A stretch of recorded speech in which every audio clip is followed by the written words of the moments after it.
फरायसाफोर थांना थाथों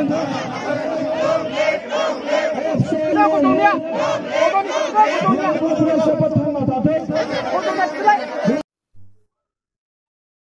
दुलाराय बर' फरायसा आफादनि 52थि थान्दै जखनथाइ गलाघाट हिरिम्बा नोगोर बेयाव फैबाय थानाय फेब्रुवारि दाननि 2, 3, 4 बे सानथामनि हाबाफारिजों खुंनो थाखाय जोङो थाम-थिम खालामबाय आरो दिनै गाहाय खुन्थिया गायसननाय बे हाबाफारि दङमोन। बे हाबाफारियाव एबसुनि जों गासै टीम लोगोसेनो बानजाय आफादनि चेयारमेन रमिय' पि नार्जारि बिथां आरो कनभेनर ललित ब्रह्म बिथां लोगोसेनो आसामनि केबिनेट मन्त्रि उरखाव गोरा ब्रह्म बिथाङाबो बाहागो लाफैदोंमोन। गासै बर'नि माहारियारि गौथुम थुनलाइ आफाद आरो दुलाराय बर' फरायसा आफादनि गुबुन गुबुन जिल्ला लोगोसेनो आइजो अनसाय आफाद जोंहा UBPO गुबुन गुबुन आफादनि दैदेनगिरि आरो गासै रायजो राजा फरायसा फरायसुलि जोंनि साब कमिटिसफोर बानजाय आफादनि गासैबो बाहागो लादों। मोनब्रै धोरोमारि गौथुमनि जोंनि बाथौ धोरोम जोंनि ब्रह्म धोरोम लोगोसे ख्रिस्ट धोरोम आरो सतसंगी धोरोमनि बेयाव धोरोमारि आर'ज जानानै थांबाय। खुन्थिया गायसननायाबो मोजाङैनो मोजां जानानै थांबाय। रायजो राजाफोरजों जुथुम्मानि सायाव गोथौ आरो गुवारै माखासे बाथ्राफोरखौ जों सावरायबाय, बानजाय आफादजोंबो सावरायबाय।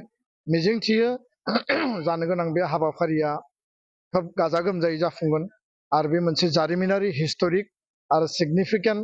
बेयाव माखासे बर' हारिनि थामोनथा रैखाथि, बर' हारिनि आत्मसन्मान आत्मरक्षा, बर' हारिनि आत्ममर्यादानि सायाव माखासे थांखि आजावनाय जागोन। डेलिगेटआव खोब जोङो गुरुत्तपुर्ण बर' कसारि वेलफेयार अट'नमास काउन्सिलनि आद्रा जिखिनि राजखान्थियारि आरो जोंनि संबिधानिक जिखिनि हाबा मावनो गोनां दङ, गामि सोसननाय, समस्ति दानाय आरो सोलोंथाइ बिथिं गुबुन गुबुन समाज आरो हारि जौगानायनि बाथ्राफोर बेयाव सावरायजागोन।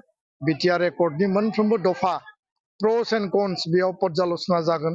माखासे गोदान परिकल्पना जागोन। गामि सोसननाय, सिमा बारायनाय आरो स्कुल प्रभिन्सियेलाइजेसनखौ लाफानानै कार्बि आंलंनि ST हिलनि इस्यु बे बिथिंफोरखौ लानानै जोङो थान्दै हलाव सावरायगोन।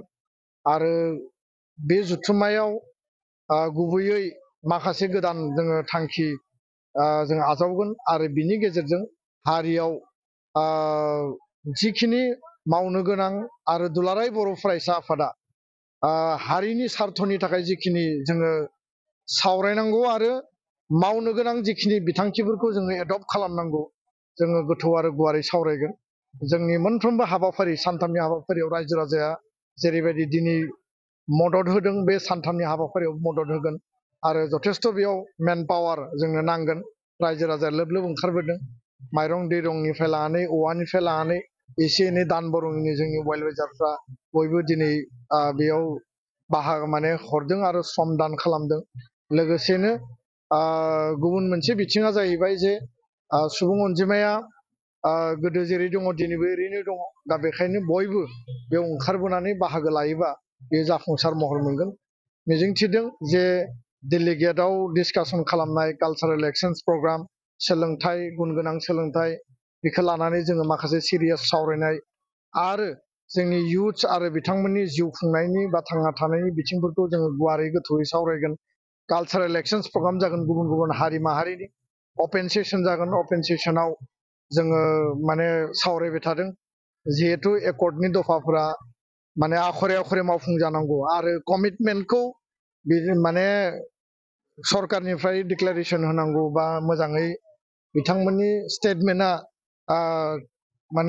क्लियार काट जानांगौ। बेखायनो आसामनि गिबि मन्त्रि बिथांखौ जायगानि रायजो राजाफ्राबो लुबैदों, बानजाय आफादाबो लुबैदों आरो दुलाराय बर' माहारिनि थाखाय बिथाङा जिखिनि मावनो गोनां आरो जिखिनि हाबाफारि लानो गोनां बे बिथिंखौ लानानै जोङो बिथांखौ लिंनो थाखाय जोङो थाम-थिम खालामदों। जोंहा इउनिभार्सिटिनि भाइस चेन्सेलर बिथांमोन बाहागो लागोन, प्रफेसार बिथांमोन बाहागो लागोन, माखासे इक'नमिस्ट आरो माखासे एजुकेसनिस्ट एकाडेमिशियान बिथांमोनखौ जों हांख्रायगोन आरो आसा खालामो जे 2006 सनाव जिहेतु बेयाव खुंजादोंमोन 2024 आव प्राय 18-19 इयार्सनि उनाव जिहेतु बे जथुम्माया जागोन। खोब माने ओंथि गोनां आरो हिस्टरिक आरो बर' हारिनि थाखाय मोनसे सिगनिफिकेन्ट मोनसे जुथुम्मा बा बे जखनथाया जोंनि गासैखौबो थुलुंगाखांहोगोन बेखिनिखौनो मिजिंथिबाय।